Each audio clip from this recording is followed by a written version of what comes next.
mga ka-showbiz.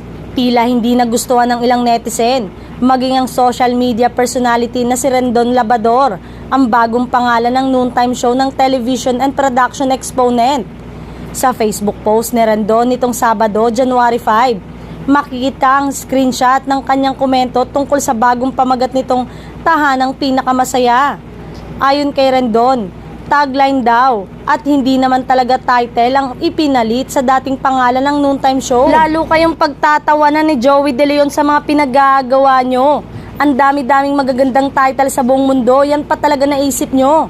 Saad ni Rendon sa caption ng kanyang post. Pinaglalaban ko kayo tapos hindi nyo pa ginagalingan. Yan na nga lang ang trabaho nyo, hindi nyo pa ginalingan. Dagdag pa niya.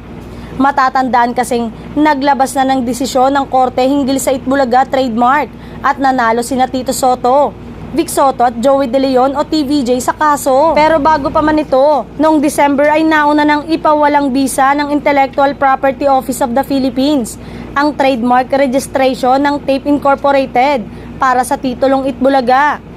Ngayong araw ng Sabado, January 6, tuluyan ang nagpalit ng pangalan ng show ng Tape. Tahanang pinakamasaya, ang pangalan ng noontime show produced by Tape Incorporated at umeere mula Lunes hanggang Sabado sa GMA Network. Nag-iba na ng pangalan ng noontime show na pinangungunahan ni na Paulo Contis, Betong Sumaya, Buboy Villar at Isko Moreno. Ang tahanang pinakamasaya ay madalas na closing ng host bago nila sambitin ang Itbulaga. Nagpalit na rin ng cover photo ang Facebook page ng Tape na nakalagay na ang bagong titulo at logo ng noontime show. It feels like day one at maraming salamat sa pagbisita sa tahanang pinakamasaya. Tuloy-tuloy lang ang tulong, saya at sorpresa. Anila pa.